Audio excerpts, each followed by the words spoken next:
Oh, there's a few of them in here. The bobber just poof, gone.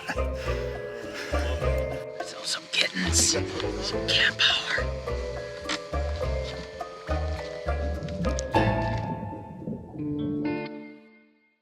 Hey, John Maile here, out doing some catting with Kyle and Wired to Fish. Should be a great day, dog days of summer.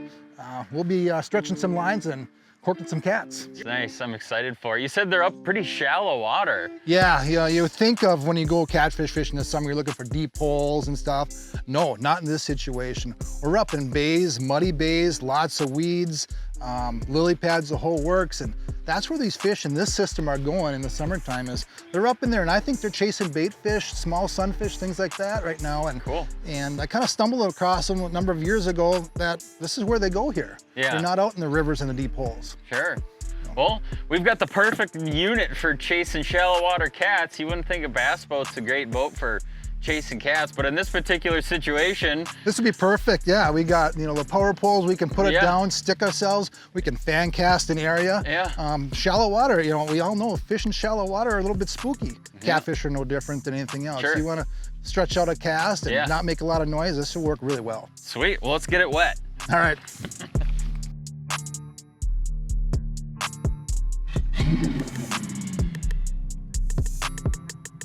Key point of this slip bobbering for these cats is keeping your bait out of that, silt, out of that moss, out of those weeds. And those fish will, of course, they're laying on the bottom, maybe a few inches off, cruising this flat. See that? There's definitely, I'm looking for movement on here, and I can definitely see some fish out here. There we go. Got him. I see him. See, I just kept pounding that bobber. And all of a sudden, boom, there it went.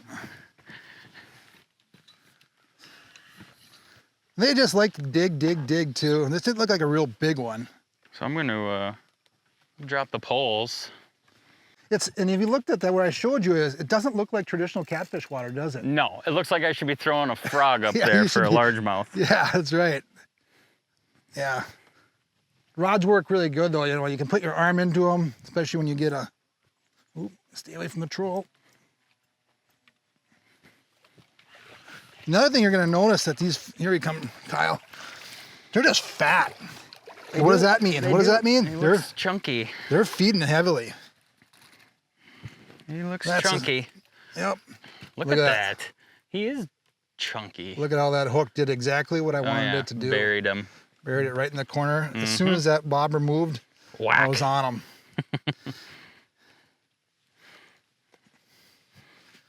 Yeah. There you go. All right. Perfect. There we go. On the board. These cats are just kind of cruising along, setting up, gobbling up crayfish, invertebrates, whatever, grabbing a minnow here and there, I'm guessing. They're kind of just scavengers, but kind of a aggressive scavenger. That's probably a good way to term a catfish. You just shake them or thing, trying to call them in, make some noise. Curiosity killed the cat. There you go. Whack. I like that when they're out there 30 yards, 90 feet from the boat. The bobber just poof, gone. I love that you just freaking drilled him. That is a better fish too, maybe? Might be a better fish. Kind of looks like he's got you. Okay. That's fun. But again, twist and turn. Scoop him up quick. Making a mess down there. Just.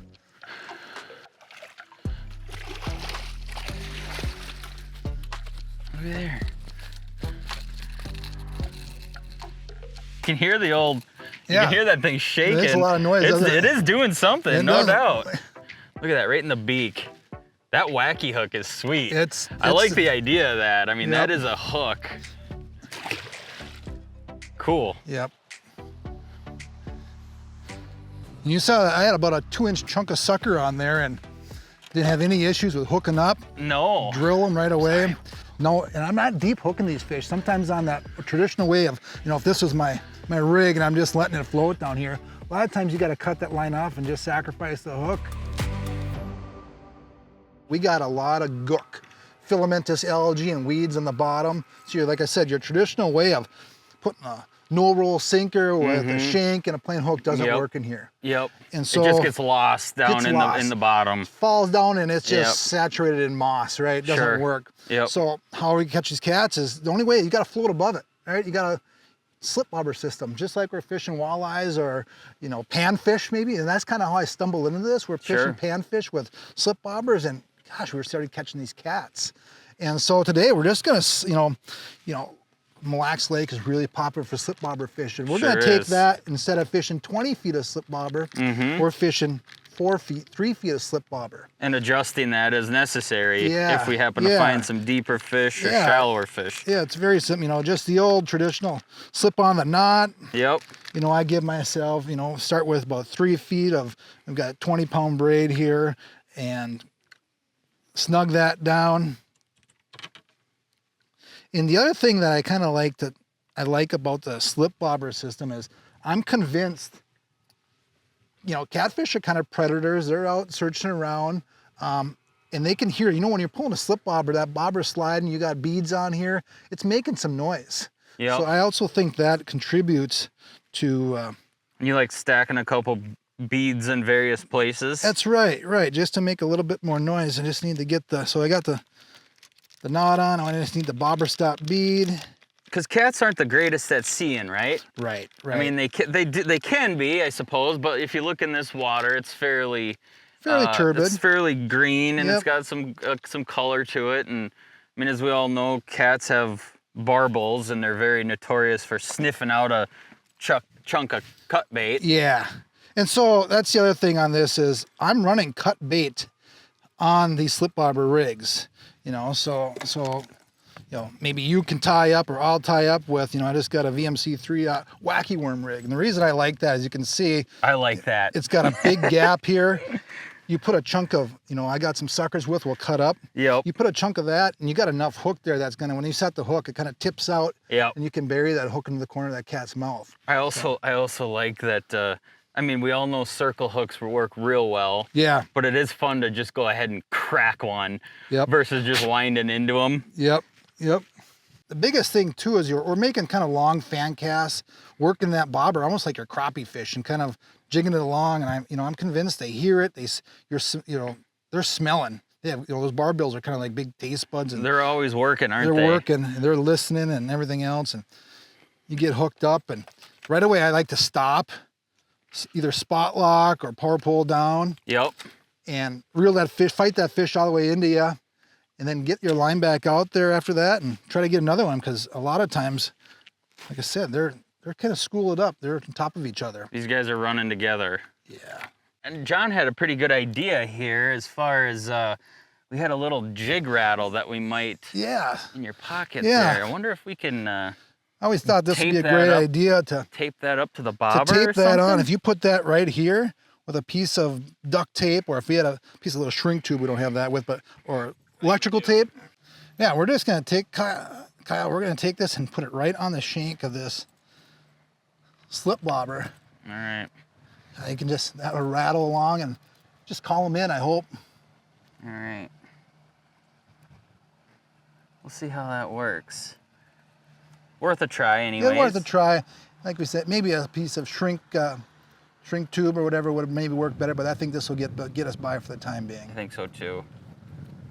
Kind of stretch that electrical tape, and you can. So you're popping that line down. That bobber is going to be going like this all the way. Worth a shot. Yep. And then I can see as you come down. This is what I talked about. This bead comes down over the knot, right?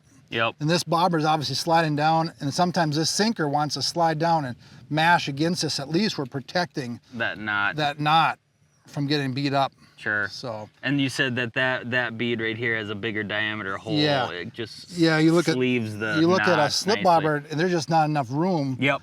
For that. Yep. Sure. So we got that protected. We got our 1/4 ounce of lead, a foot of 20-pound fluoro, and like I said, I'm using number 3 wacky, just a good stout hook.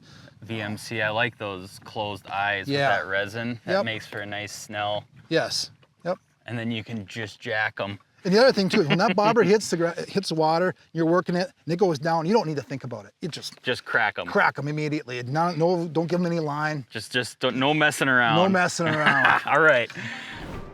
All I grab is just a half a dozen, 10, white suckers that get at your local bait shop, and I kind of cube them up. Don't need to keep them alive. I got them on ice on a hot day like today. Just grab a couple of these, grab my knife. Kind of just cutting them up, nice chunks.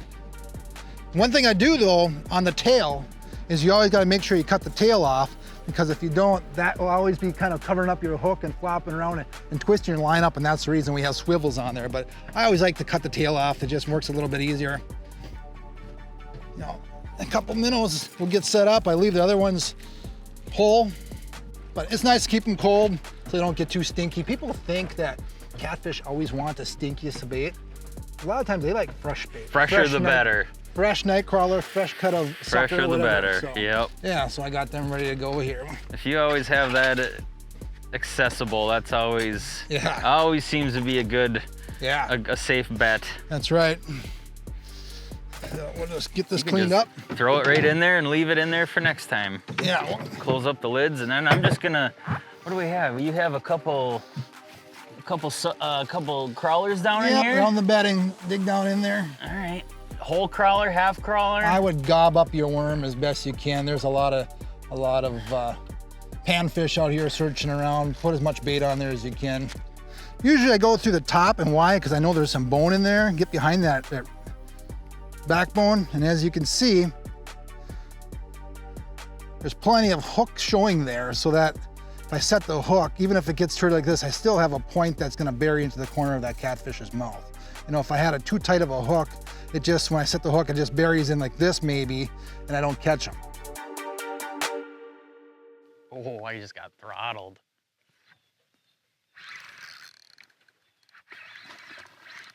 We got a jumping cat. Yeah. You got a bass or a cat? Roll up here.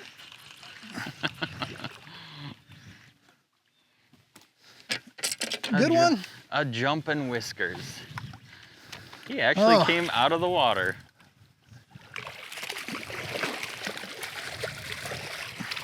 Yep. You weren't kidding. Long cast. Okay. Yeah, pliers? I think we can run it out of there quick like. Nope. Thank you.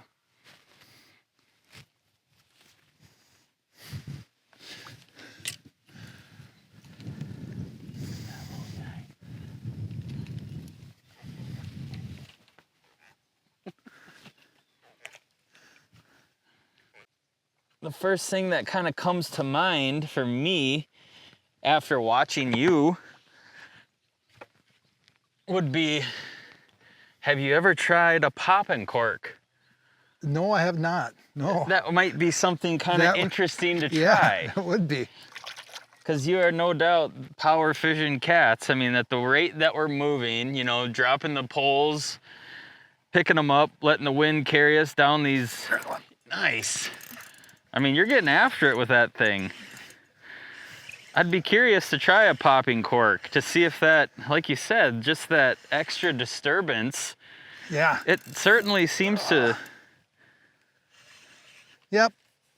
To be triggering a few bites.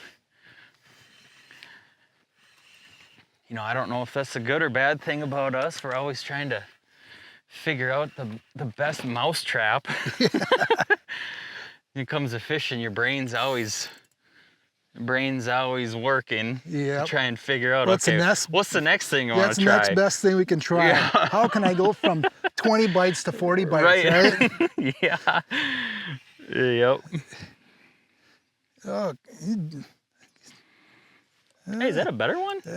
Sure, acting like he's trying to be, but they're like bulls, right? Yeah, they're just bullheaded. Go. Unless you get a good look at them, you really don't know. It might be a little bit better one.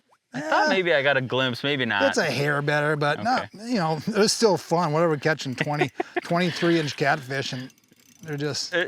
Yeah, it's fairly good action. Jeez. Come here, you big bullhead. Yeah. Well, that's fun. I don't care who you are. I'll let you. Yeah, I love that hook. I love that you just whack them with that hook. Yeah. That's really cool. I don't know what. These are probably averaging a day, what, 3-4 pounds maybe. Yeah. But yeah.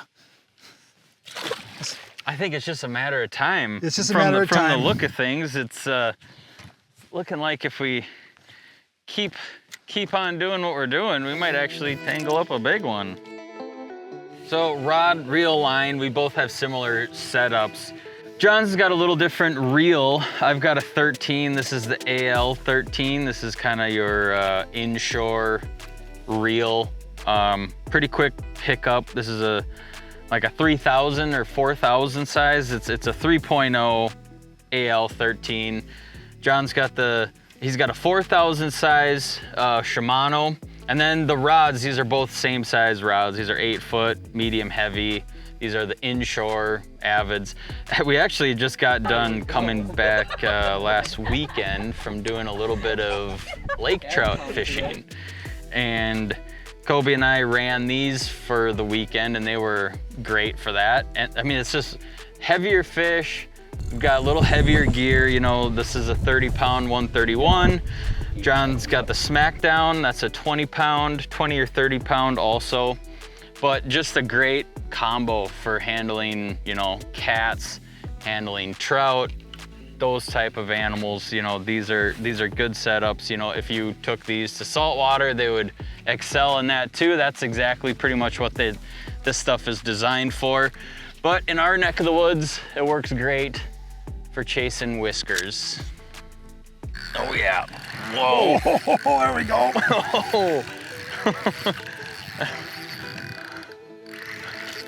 You're right. They just have nowhere to go. But up, this guy's gonna turn and burn. Oh yeah, I'm gonna Do we need to go to float mode?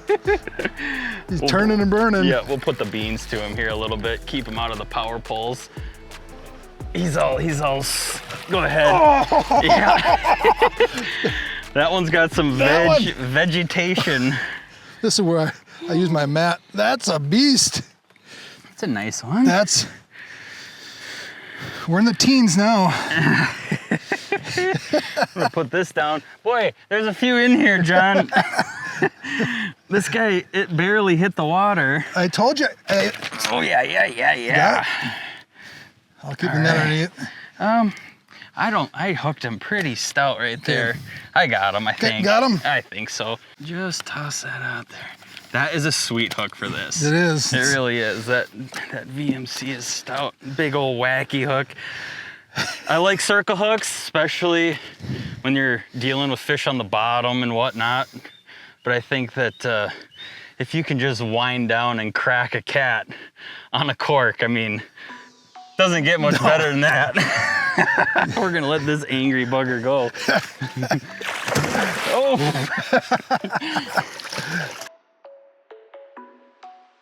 There we go. There we go. No, there we baby. Go. There we go. All right. That's a good one. That's a cat. You can see it. Yeah. That's what I was after.